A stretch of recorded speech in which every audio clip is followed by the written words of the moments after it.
Well, welcome back to our journey to a better you. We are on our way now to our next topic. We're going to be dealing with sleep and the problems with sleep. I believe I'm going to break this up into two parts because there's a lot of information. So, in this first part, I want to deal with kind of the basics and why sleep is important and the adverse effects of it.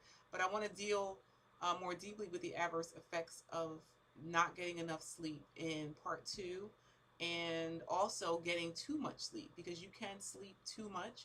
If you find yourself sleeping too much but you're still not rested, then that is a cause of concern or cause for concern. So, but this week I'm going to start with just sleeping problems and the basics. So, why is sleep important?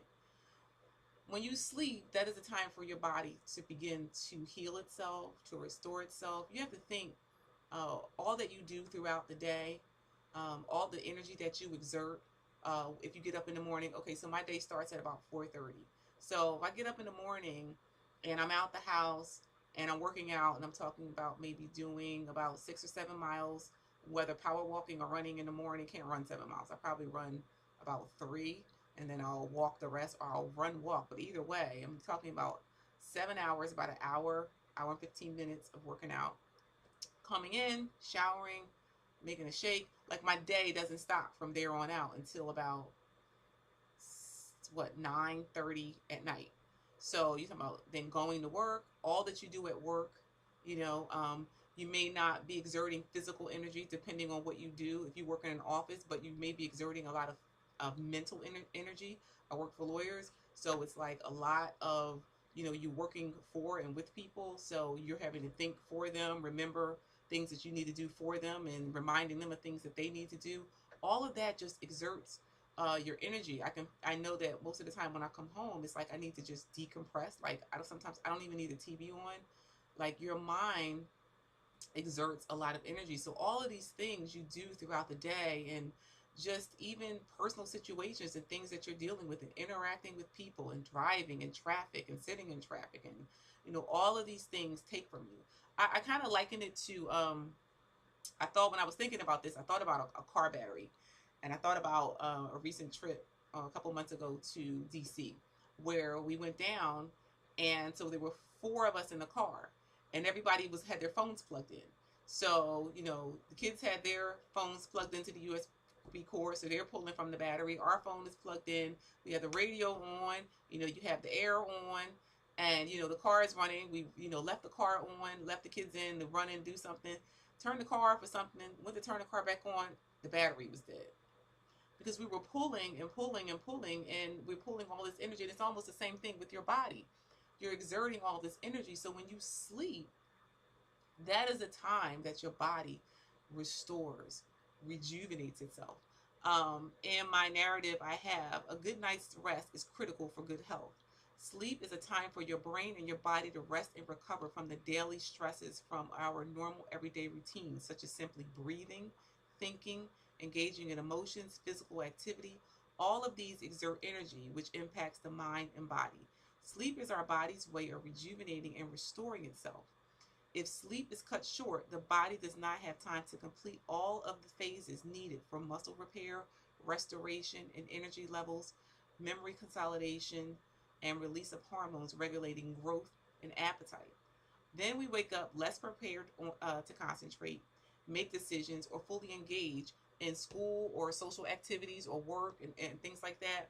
It's very, very important. If you ever notice that, if you ever get sick, if you get sick, you get a cold, you get the flu, the only time something can grab a hold of you is if your resistance is low. And why is your resistance low? Because your body is not rested. That's the only time something can grip you. And I find on that rare occasion when I do get sick, is because I have not rested. And I can usually feel when my body is not rested.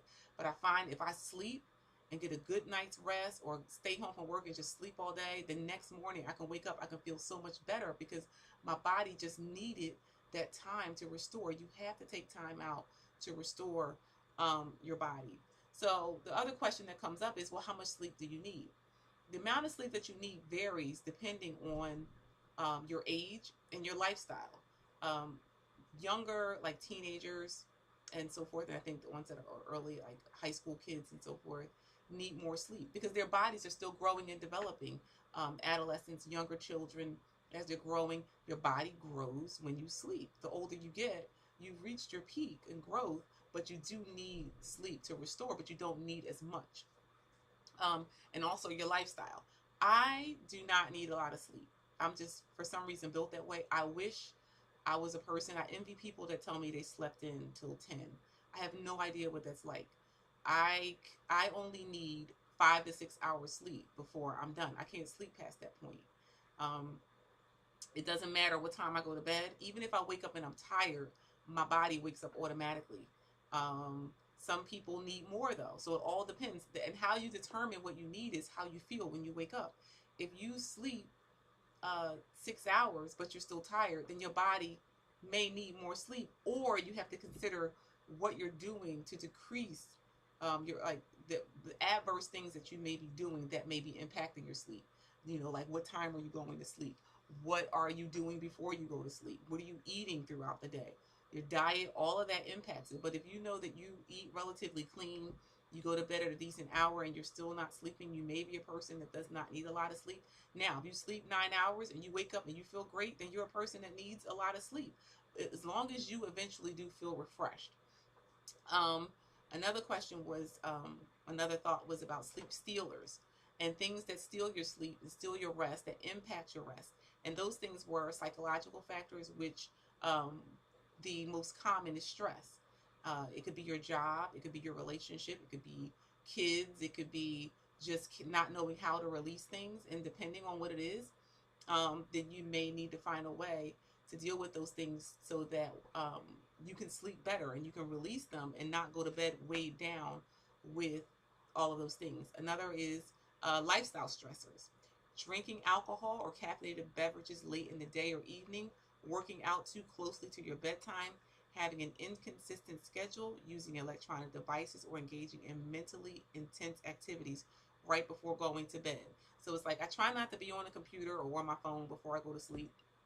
But most of the time, I'm so tired. I think the way that I'm built, I think having the consistent schedule also makes a difference. I try to be in the bed by the same time every night within a half an hour. And if I don't, it definitely throws me off the next day. Like Wednesday night is a late night for me because I try to be in the bed by 9:30. So if I'm not getting home until like 10 o'clock, that puts me almost an hour behind. So the next day, while I'll still wake up at about 4:30, 4:20, like I usually wake up before a few minutes before and just kind of lay there. But I definitely feel more tired. I can definitely feel the difference. So Thursdays are usually more of a struggle just because I'm used to being in the bed at a certain time. It's very important to um, set a consistent time. Just get in the bed at a certain time every day, and you'll begin to develop a habit. Also, medications. Taking medications, many medications such as decongestants, steroids, and some medicines for high blood pressure, asthma, and depression can cause sleeping difficulties as a side effect. So that's another thing you have to consider. If you're on medication for something, it may be impacting you. Check out the side effects. You may think that something's wrong with you. It may just be something that you're taking um, for another issue that you're having. um, Hormonal imbalances. Now, I know in my early mid 30s, I went through a period where I was having problems sleeping. And I would just wake up 2 o'clock in the morning. It was driving me crazy. And then I would wake up tired. I would fall asleep, of course, at like 5. And then, I would have to get up at 6. And, it was like an awful time. And it was probably for about 2 years. And a lot of times with women, it can be a hormonal imbalance. I read that melatonin begins to decline in women in their 20s. Melatonin helps you sleep. Um, I didn't even know that it started that early.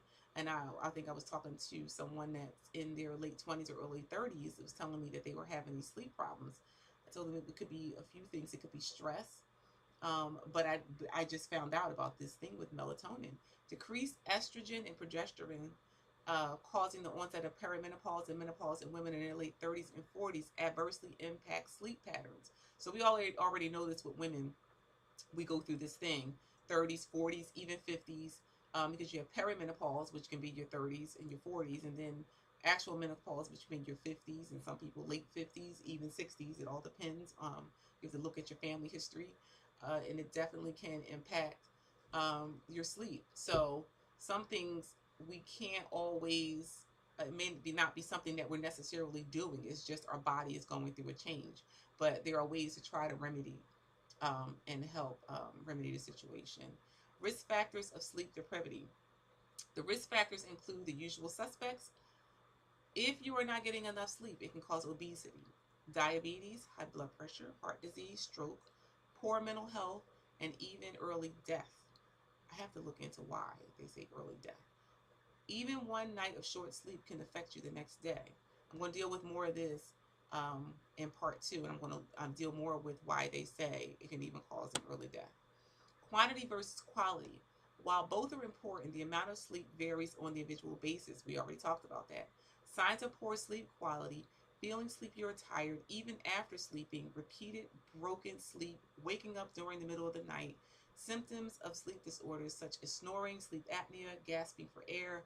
These things impact your sleep quality. So you might say, I slept for 10 hours, but you didn't have quality sleep. You know, you might, if you were tossing and turning half the night and you were waking up and getting up and going, you really didn't sleep. You might have been in the bed for 10 hours, but you might have only gotten about 3 hours of quality sleep.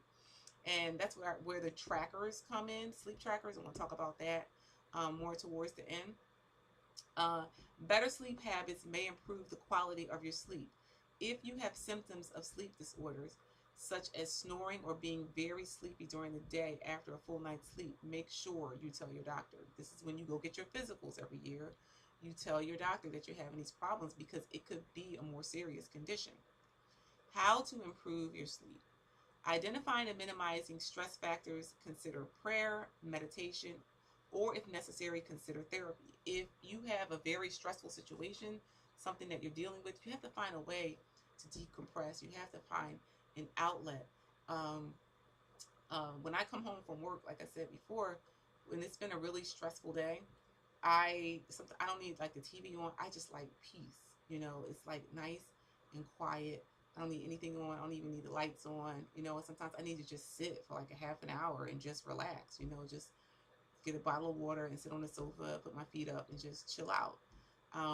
Sometimes you just need that. So just cut the noise out. Or sometimes you just need something to help you decompress. They laugh at me at work because I have my two favorite shows when I come home from work. I say depending on my day determines what I watch. I don't have to I don't have to make a choice between the two anymore because they come on at different times. But my two shows were Jeopardy and TMZ, and they both used to come on at 7 o'clock. So I used to have to really make a decision based on what my day was like. So if I had a really crappy day and I just needed to decompress and I wanted to laugh, I would watch TMZ. If I had a good day and I still had a lot of energy and I could still go, then I could watch something intellectual like Jeopardy. It's very extreme, but those are my shows. Now they come on 7 and 7:30, so people know don't call me between 7 and 8 because those are my shows. But find something to help you deal with those things or something to decompress. Prayer is always good. If you um, are a Christian and you know how to pray, pray. You have to learn how to release things in prayer. Meditation, just releasing your mind. Also, be consistent. Go to bed the same time each night. Get up the same time every morning, even on the weekends. I wake up at 5 o'clock in the morning on the weekends. I know it sounds crazy. I can't help it anyway. I can't sleep once the sun comes up. As soon as the one crack of light is in the sky, I wake up. My body just has this clock, and we're going to talk about that clock in a little bit. And so I just wake up. I don't need an alarm clock. I haven't used an alarm clock probably since middle school because I just wake up at the same time every day. Get some exercise. Being physically active during the day can help you fall asleep more easily at night. I keep saying that. Burn up the energy. I have a really long day. I start off early, so I could go to sleep at 7:30. But if I go to sleep at 7:30 because I don't need a lot of sleep, I'll be up wide awake at 2 o'clock in the morning. So I keep myself up till like 9:30, 10 o'clock. Um, so it's important. Exercise is just good for the body. It's good for the mind. It's good for releasing stress. I told somebody before that was having sleeping, walk. Just start power walking. Even if you go when you after dinner, don't go right before you go to bed, but go after dinner and then come in, take a shower. Your body will relax. You will find, and just get into bed. Even if you don't go to sleep, start a routine. Make sure your bedroom is quiet, dark, relaxing, comfortable, at a comfortable temperature, and is clean. it's very important to just declutter. Like, is your room a mess? Do you have stuff hanging on the door? Do you have like stuff all over the bed? Stuff hanging on the lamp? Stuff hanging on the chair? Like, clean your room out. Your room should be like your sanctuary. Clean your room out. Put everything away. It's something about when I clean that it just makes me relax. Like, when I see stuff that needs to be done, like if I know I need to like do the dishes, or I need to mop the kitchen floor, seeing it stresses me out. Like, I find when I clean everything up and everything is in its place and everything is vacuumed and the floor is mopped, I can lay down and it's like peaceful and it smells good. Clean your room up. Get you some lavender candles or something like that. Lavender relaxes you. Like like really, you have to really consider the environment that you're in. Is your bedroom welcoming? Is it inviting? You know, um, so those are things that you really want to consider. Remove electronic devices such as TVs, computers, and smartphones from the bedroom. I have a TV in my bedroom, but I do agree that having a TV is really in the bedroom.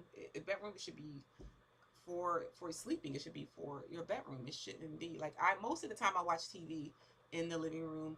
I rarely use my laptop in the bed. I either sit in my office or I'll get on the sofa with my laptop. But most of the time I like my desktop because I feel like I'm working and it's in a separate room. And then when I go into the other room, that's what that's for. And that's the purpose of that. That's why they say, like, you don't want to have all this stuff in your room. You want your room to be like a place for sleep, your sanctuary. Avoid large meals, caffeine, and alcohol before bedtime. Definitely shouldn't eat more than less than 2 hours before you go to bed. Your body is then now working to digest what you eat. You're going to sleep on a full stomach, which is not good for you. You're going to start to develop problems like acid reflux and things like that. You want to digest your food. Some people can't help but have to eat late depending on their schedule. I feel bad for people like that, but if you can avoid it and you can eat a decent hour to get into bed at a certain time, you should do that. I try not to eat late. And it causes issues with like friends of mine sometimes because, when people want to go out to dinner, most of the time they go out to dinner, it's like 7. And if you go out to dinner at like 7, well, you're not going to eat. You have a reservation for 7. You're not going to eat till like 8. You're not going to be done till like 9. That's late for me. Now, unless I know I'm going to be walking, I will make a point to be like out longer and walk around more, which is late most likely on a weekend. That will not happen on a weeknight. To give that time to get that food down without just going to sleep on it because it makes you feel exhausted the next morning. Avoid tobacco and nicotine. Stimulants like coffee and energy drinks, alarm clocks, I'm going to talk about alarm clocks, and external lights, including those from electronic devices, interfere with our circadian rhythm. And that's what I was talking about, where I just wake up on my own because my body has a natural sleep wake cycle. It's just already built in me because I've just developed it over time. Our circadian clock system controls a variety of functions, including body temperature, hormone secretion, and blood pressure. It also regulates the daily activities of organs. So when I was reading about the alarm clocks and it was talking about you really don't want to use an alarm clock. You should be able to train yourself to wake up naturally. Alarm clocks can cause heart attacks, because it's a sudden, a very abrupt way of waking up. If you wake up, you're like, oh my God. Like, but I know some people that don't even hear the alarm clock. Like my son is like that. Like he can just sleep. That's so scary to me. Um, but you should be able to train yourself. If you're that hard of a sleeper, that can't be healthy. Like you, how can you hear a smoke alarm if it's going off? If you're that tired, um, I'm not necessarily a light sleeper, but I mean I can hear things in my sleep and things like that. And um, you if you I don't think I've probably used an alarm clock. I don't know for how many years now. Like if I know I want to get up at a certain time, I say at night. I know I want to be up. Well, I don't even have to do that anymore because I just wake up automatically. Like at the same, like 4:20 is about the average time that I wake up. Um, but you can teach yourself. I mean, I know it's a lot. It's a long day, and some people are just late risers. You have early risers and late risers. Doesn't make one better than the other. But the important thing here is getting an adequate sleep and recognizing your need for sleep. So I'm gonna stop there, and next week I'm going to deal with more. There is a survey in this link from World Sleep Survey to try to evaluate your sleep if you're having sleep problems. and consider some of the things that I mentioned, like the hormonal issues, like depending on your age, it could be that. You can go to your, for women, you can go to your GYN and see if you are possibly perimenopausal or menopausal. It can start in your 30s, um, like flashes and things like that. But these are the sleep, and not getting enough sleep is definitely an issue. And it's all a part of your health and well being. And it's just very important to be rested. You should not have to be dependent on stimulants to get you through the day. Your diet is also um, very important and definitely has an impact. I notice when I eat a lot of carbs throughout the day, I'm definitely more tired. My energy depletes quicker throughout the day as opposed to when I bring, like last week, I had salads every day for lunch rather than like a lot of breads and things like that. And I noticed a difference in how I felt by the end of the day. Taking my apples, taking my yogurt, and I cut back. It doesn't mean I didn't have my snacks when I wanted to have my snacks, but I definitely, because I cut back, I noticed a difference. So consider what you're eating that's making you, could possibly be making you sluggish. So with that said, I'm going to stop there, and we will pick this up on next week, and we're going to deal with some of the adverse impacts of not getting enough rest and sleep more deeply. All right, have a good day. Thank you for joining me, and I will see you next week. Bye bye.